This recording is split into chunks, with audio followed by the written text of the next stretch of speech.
Hello again, everybody. Zach Attack is here with my WWE Raw review for this Monday, June the 25th, 2018. You haven't noticed I'm not wearing a wrestling shirt. I'm wearing the Michael Jackson shirt today. Because today, Monday, as I'm making this, it's still Monday as I'm making this review. Today was Michael Jackson's 9-year death anniversary. Yes, this was also the 11th year anniversary of Do Not Name Here's death anniversary. Of course, Chris Benoit. So let's get into Benoit's death anniversary and then Michael Jackson's death anniversary as well. Can't believe they're both gone too soon, both of them. Of course, Benoit horrific. But what happened there? So interesting day with these death anniversaries. And before War, you had the WWE UK Championship Tournament 2 airing on the WWE Network day 1. With the tournament itself, the quarterfinals, semis, and finals, they were taped last week, but they aired on the network. I thought it was pretty good. It wasn't as good as last year's, but there were some good matches. The finals between Zach Gibson and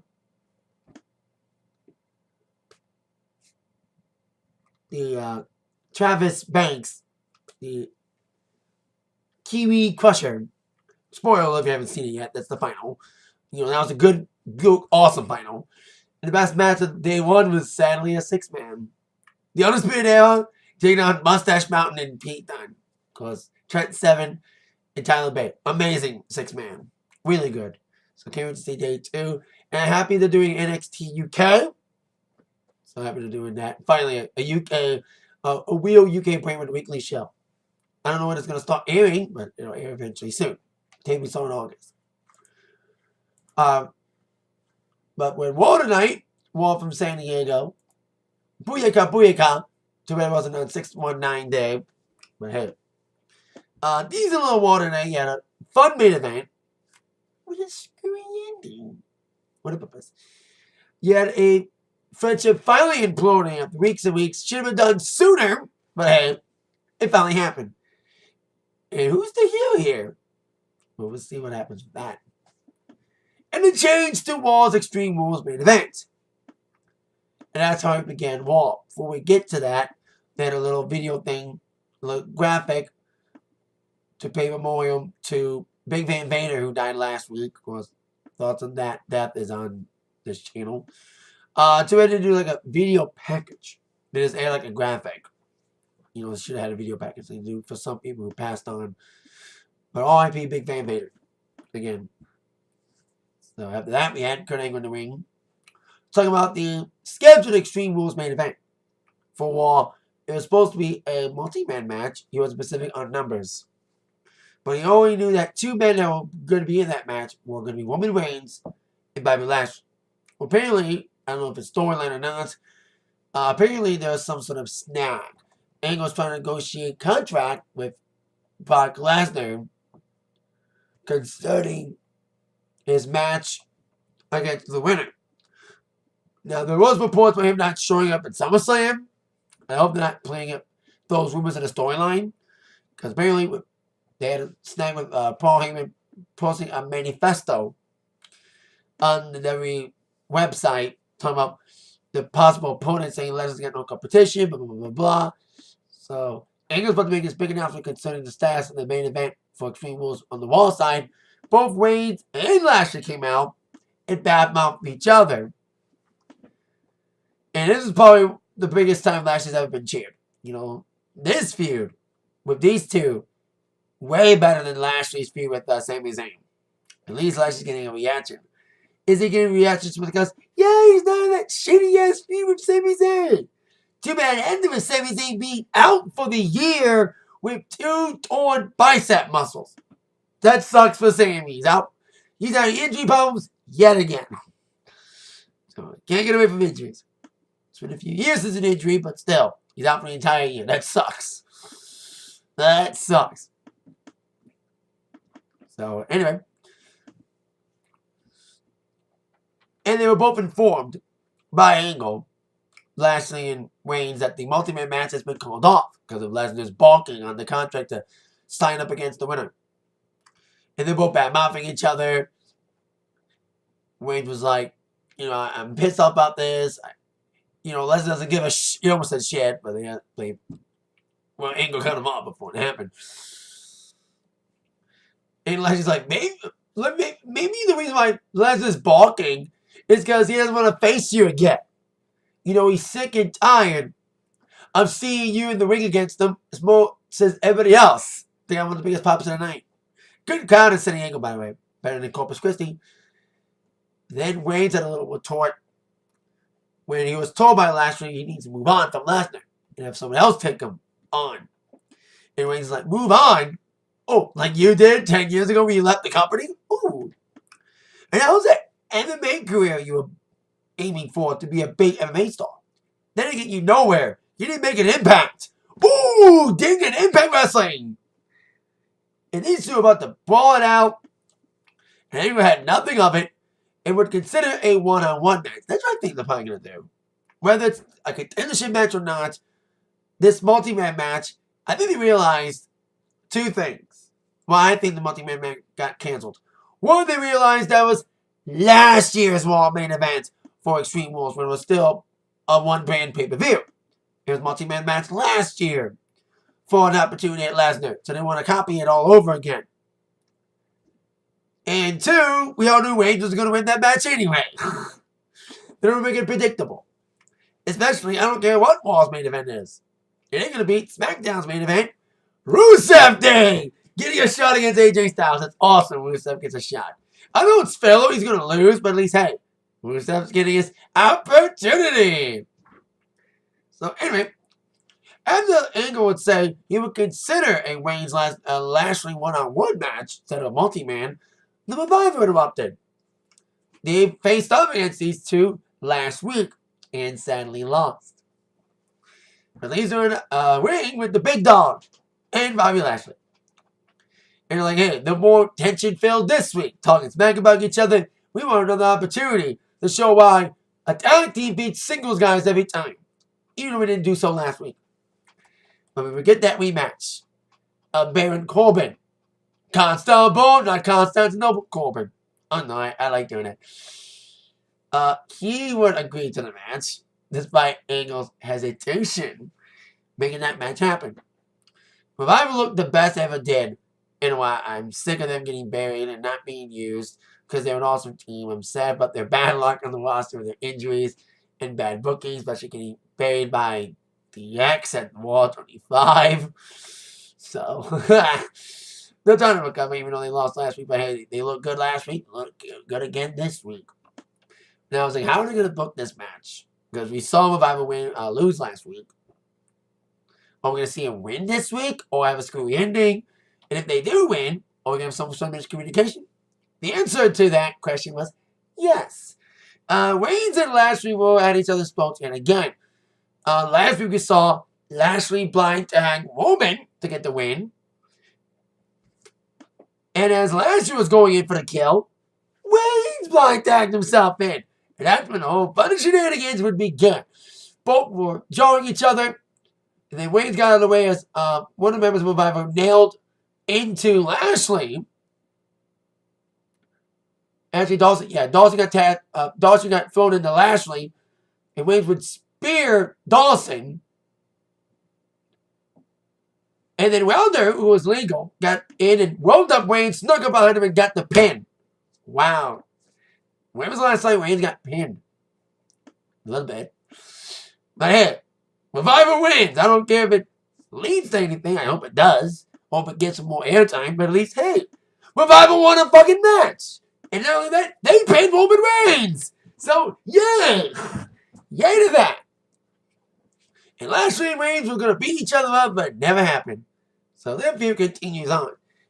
This feud's booked better. Like I said, this feud is way better. Not as stupid, not as silly as Lashley and Zayn. They didn't need fucking guys in drag or stolen valor or an obstacle course. They didn't need two guys who are fighting for the same thing. An opportunity to fight Brock Lesnar for the Universal Championship. And wants to show who's the better man and deserving of that shot. So, that's all you need. You don't need stupid shit like you did in the Zayn Lashley feud. You just need a good motive and a good build. Better build in there, build with Lashley and Zayn, like I mentioned. So now on to our next affair. A singles match involving the B teams, Curtis Axel, and the Deleter of Wells, World Tag Team Champions. Representing that team will be Matt Hardy. Woken Matt Hardy. By the way, Woken 24, WWE 24 special, really good. WWE 24 is a good series on the network. I know it's a cheap plug, but WWE 24, really good documentary series. The Woken special was amazing. Really well done, really well produced. You would have thought you'd ever see WWE mention TNA openly and use TNA footage. It's freaking surreal right now. It was like a couple pinch me moments during that, especially when they aired the infamous Jeff Hardy Sting match from Victory Road to 11. Can I believe they got the rights to air that? Anyway, like I said, pinch me moments there. The match we thought was going to be at Money in the Bank is now going to be the Extreme Rules, being the B team challenging the leader of World for the World Tag Team titles. And like last week, before this match took place, singles match, we had another funny parody segment with Bray as dressed up by Bo Dallas, is playing his brother, and Axel as Hardy. Another funny segment. If you saw a real Matt and Bray backstage segment before they came out, you saw a parody again. And then the match itself. Weird ending here. Was it a botched ending or a real? Or was it meant to be a? Or was it meant to be? Hardy came at Axel early. He was pounding on Axel. And the ending, like I said, was really weird. Matt was going for like a suplex off the apron. Like he had Axel in position, and then all of a sudden Axel reversed it. Matt tripped up, and it turned into a cross body off the top from Axel. He pins Matt Hardy in. He wins. Wow, weird ending. Maybe it's continuing the whole BT comedic thing. I don't think it was an intent. I don't think it was an unintentional ending. I don't think it was a botched ending. I think it was an intentional ending. I mean, that ending was going to happen no matter what. Looked like a botch, but it wasn't. And Hardy and Bray celebrated this cheap victory that Axel had on Hardy. So it's kind of weird. It was a short match and a weird ending, but at least, hey, it gives B-Team momentum, and they've been one having attack champs. I mean, cheaply, but at least, hey, B-Team's still undefeated. B-Team! But speaking of tag teams, welcome back, Authors of Pain. Haven't seen you in a while. At least they finally remembered Authors of Pain is on the main roster. Like they remembered Sandy is on SmackDown. They finally debuted last week. A really good beatdown against Usos, looking dominant here. Still missing Nikki Cross, but at least, hey, great, strong debut from Killian Dane, Eric Young, and Alexander Wolf last week. In a return for Authors of Pain, being gone for a few weeks, they had a little backstage interaction with Titus O'Neil and Apollo Crews be played later after their squeaky squash against the Gibson brothers. God, they got fucking killed. Like I said, nothing explained, beat down, last chapter, blah, blah, blah. You're going to beat them down some more in the post-match beatdown, but then Apollo and Titus with Dana Brooke, Titus worldwide made the save. So we got the first kind of real feud for Authors of Pain on the main roster against Titus Worldwide. You'll see that match probably either next week or maybe saving it for the Extreme Rules pre-show. We'll see. So at least Authors of Pain have returned the wall. So there's that. We're on to our next affair. A segment involving the Raw Women's Champion, Alexa Bliss. Speaking of back on TV, where the hell you've been, Mickie James? Bet you were with your husband getting ready for his match against Cody at All In. Which could be not just for the NWA title, but a Ring of Honor Championship. If Cody wins to win the Ring of Honor title, this fight Best in the World. I'm Team Marty. Villain, whoop whoop, too sweet. I love Dalton Castle, but Marty needs to win. Anyway, so Alexa came out talking about what happened last week during her celebration. Got mauled by the rival Ronda Rousey. I said it last week, and I'm saying it again. It was the best Rousey segment on Raw, not involving the McMahons. It was brilliantly done, like Ronda badass, and got her suspended for 30 days. Now, was it done purposely to make sure she doesn't get a shot before SummerSlam, which it will be, Bliss and Rousey at SummerSlam, I'm guessing, or is it because she's doing red carpet stuff and so she can get in the UFC Hall of Fame during 4th of July week, during the next UFC pay-per-view, which hopefully won't be canceled by another missed weigh-in or a injury. I think I'm running gag now of UFC. Seeing if the card sticks and doesn't get changed last minute, whether it's a main event getting canceled or a main event being turned into a non-title match because someone misses weight, but it's now like a running gag. But anyway, despite the celebration being marred by the Rousey incident, Alexa was not selling any of the injuries somewhat, but she was still in celebratory mode about winning Money in the Bank last week and cashing in the same night, being only the 3rd person to do so and first woman to do that. Of course, first was Kane, Dean Ambrose, and now it's her turn.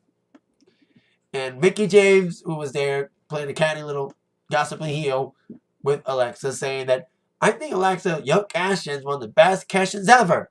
Probably the best cash-in ever. No. It was a good cash-in.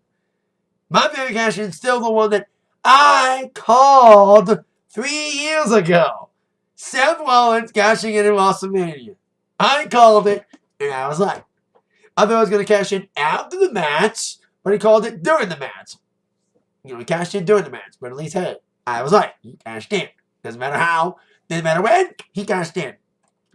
Anyway, as Bliss was bad-mouthing Rousey, her friend, Natalia, came out saying the countdown is on till my friend returns. But tonight, I'm going to get you in a one-on-one match. As Commissioner Angle sanctioned it.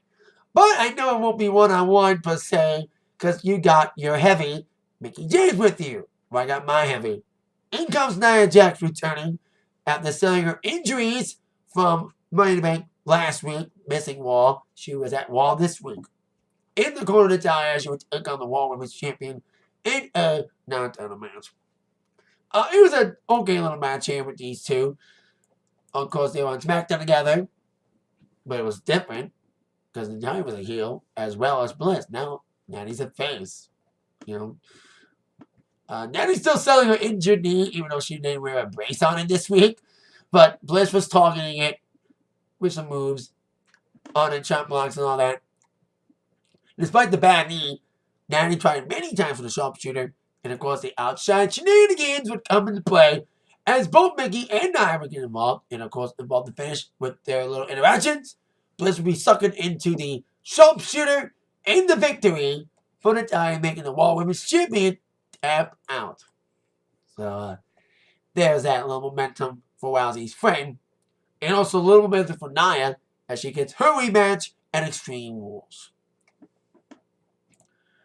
Now, on to our next affair, a 6-woman tag, as the Riot Squad will take on Bayley and Sasha. Yep, that's right, they teamed up again this week as reluctant tag partners.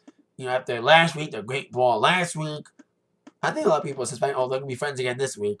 Well, they weren't on the same page as they were with Ember Moon. It's kind of weird that these three women teamed up a couple weeks ago. It was supposed to be Bayley's friend at the time, now ex-friend Sasha, and Ember Moon teaming up with Alexa Bliss against Riot Squad. Bliss walked down the match, and then Bayley came in. That's when this whole thing started up again, when they reignited the Bayley-Sasha feud after being dormant for a few months.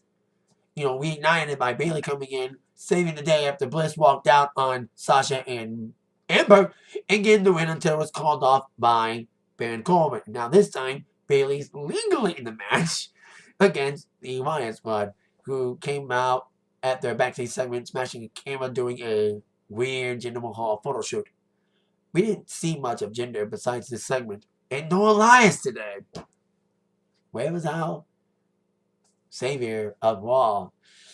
Maybe he's still sulking after losing last week. Because I like the song last week. So anyway, these are little 6 women. Ember looked good here. Some big dives and stuff. Sasha and Bayley were avoiding each other. Not tagging each other in. And Angle forced them to team up together. Despite the little tag team implosion, especially with, and the tag team was dominant for the first hour was all about tag teams. need to mention that because you had Revival winning, you had a match involving singles, match involving teams, and then a job match involving a tag team. So it was like tag teams down in the first hour. Second hour was kind of women's hour because you had Natalya and Bliss, and you had the 6-woman tag taking up most of the second hour. So, despite Bayley and Sasha trying to avoid each other, they kind of bumped each other a little bit in the match. And had a little spot fest with a lot of big spots, including like Liv Morgan doing a little hook, coming out like a little ball on the outside. With everyone cleared out, the League of Women, Ruby Riott and Sasha Banks were ball in the ring for a bit until Wyatt would roll up Banks and the 1-2-3 victory for the Wyatt squad. And then came the best part of the match, the aftermatch. After the match, because Bayley and Sasha were forced to team up together, like I said, by Angle, saying this is your last chance to get along. You're like a big part of Raw, and we need you two to be along. Why can't you be friends? Why can't you be friends? Well, friends no longer. They finally imploded, and Bayley just went nuts. After the match, she just pounced on Sasha. And if last week was the best segment for Ronda Rousey, this is the best Bayley segment in a long time. If she's supposed to be the heel here, crowd didn't listen. We all know home state of California after all. She's from San Jose, California. She just beat down Sasha. Shot such a big bumps, nailed against the barricade, and bailed against the steps. Bayley just went nuts. This should have happened months ago, but as I said last week, better late than never to finally explore this. You know, I mean, this story was dragged out for so long. The payoff finally happened, but it took so long for that payoff. Well, I even said it last week, will it still matter? Will people still care? What it gonna do? Because the crowd kind of popped for this moment with Sasha getting her ass beat by Bayley. Bayley taking her out, and then Angle was not pleased with Bayley's actions, saying that she'll go to counseling next week. Didn't we do this shit with Enzo Amore a couple years ago? God, that was fucking stupid. Segment with Enzo having to go to therapy, having to go to anger management classes. And now Bayley has to do that too. So, it won't be as bad as Zayn and Lashley's segments, but it's going to be up there. And I hope they don't fuck this up and have this segment harm Bayley then do her any good like you did with her last year in that infamous This Is Your Life segment. So, we'll see. Now on to our next affair. A scheduled rematch from last week between No Way Jose and Mojo Rawley, who surprisingly won last week over No Way Jose. So the Conga Line stayed outside the ring for one. They don't want to copy Adam Rose fully by having the Conga Line stay out at ringside like the Rosebuds used to do. But they're out there for Mojo's entrance. And Mojo's like talking down to No Way Jose saying like, you want a rematch tonight?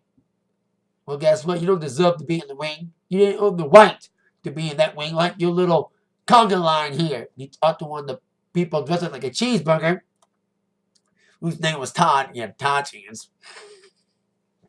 The next Ellsworth. But anyway, hope not. You know, he was like, you really wanna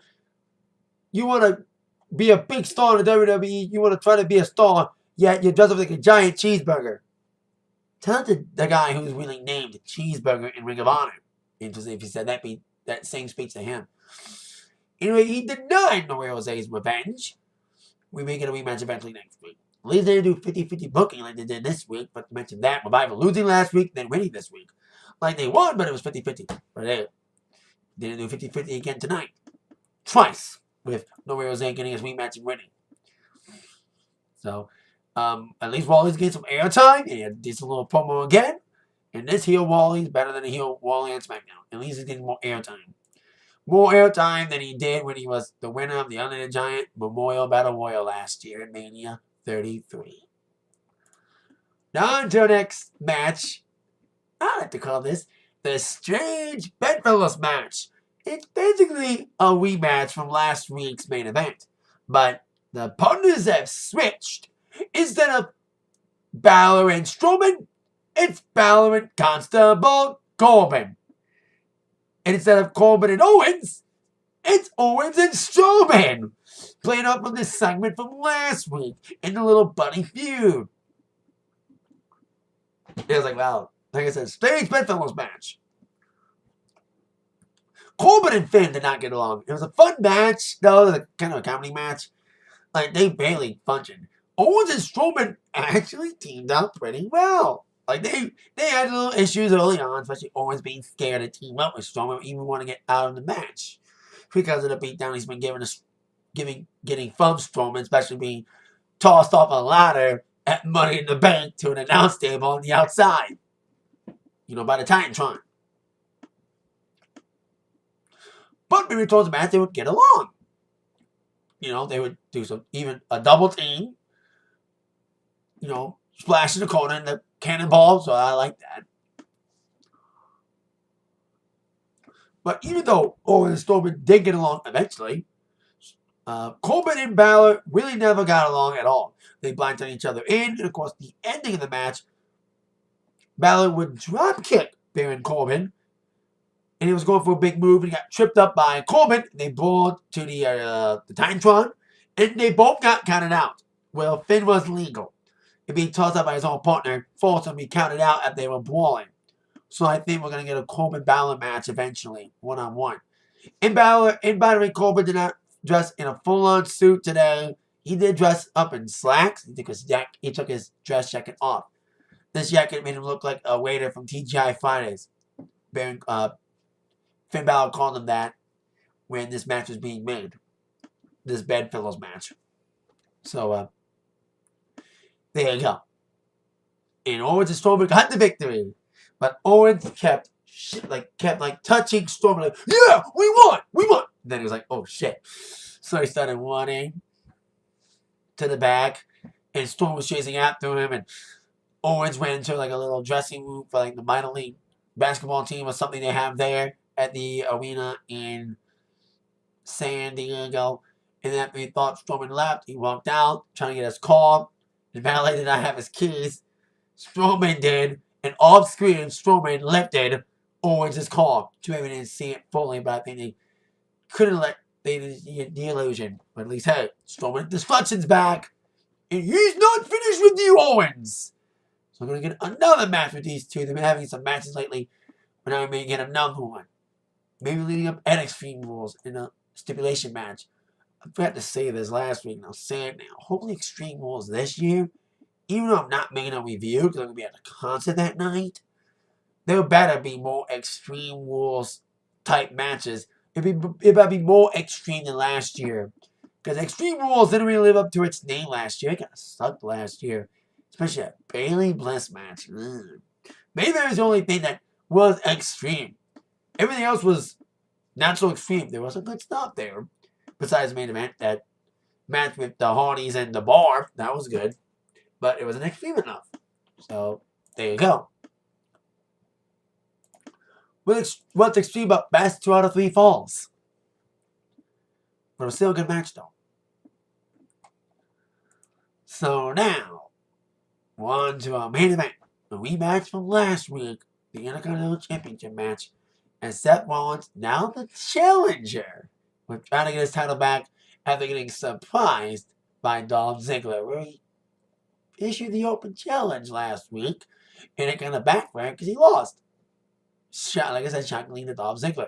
Many people could have liked to have seen Rollins lose the title to Elias, but hey, Dolph's getting a little push right now as the new Shawn Michaels with his Diesel, Drew McIntyre, who was effective in last week's match, trying to be effective in this week's match. This was a really good main event. Went like 30 minutes, and it was back and forth action. It was fun, and like I said, Drew McIntyre was a big factor last week, trying to be a factor again. He did attack Rollins at one point, but after he caught it, it did throw out Drew McIntyre out of the match. Or so we thought. After a few more exciting spots, including a superplex attempt and nasty DDT.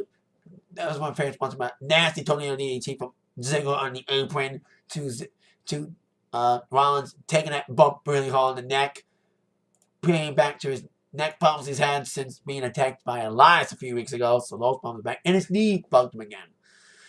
So he did a frog splash. It was like really back and forth. Guys trying to go for the finishers. We did see Ziggler do a zigzag at one point. And I thought that was it. But like it kept going, like all these quick kneel falls. It got exciting. Like the later half of the match, it got really good. And then like midway towards the ending, Rollins would come back with some big moves, big kicks, and he did the superplex up the top rope into a Falcon Arrow, and as he was pinning Ziggler on the corner of my eye, Drew McIntyre was thrown out, came back, and as the referee was counting, he pulled the referee out, screwy ending. Rollins wins by DQ, and the beatdown was on. And it saved Rollins from getting pinned 2 weeks in a row, and saved Ziggler from losing his title a week after, and having more 50-50 booking, like I mentioned. Early on, we avoided a 50-50 booking with No Jose not beating Mojo Wally. And now we don't have this 50-50 booking possibility with Ziggler losing a week later after he wanted. But it was still a good match, even with the ending. But it was great ending with a purpose. So then the beatdown was on, 2-on-1. Not thought, maybe we get the return of Ambrose. But that was really wishful thinking. Instead, Roman Reigns trying to get his heat back for getting pinned earlier in the evening, came out and saved the day. Nasty spear to Ziggler on the outside, laying out McIntyre. We got ourselves a tag match, I'm guessing, next week with these 4 gentlemen. So, there's that. So the Lashley feud with Lashley is on the back burner. And now Wayne, saving his Shield brethren, is now inserting himself in the Ziggler-Rollins situation, being the heavy to Rollins, because the heavy of Ziggler is Drew McIntyre. So there you go. Fun main event. Better than last week's main event for sure. With a screwy ending, but a screwy ending with a purpose. So there you go. That's it for my Raw review. Thank you so much for watching. With that in mind, you've been attacked by the review from Zach. See you later. Bye-bye.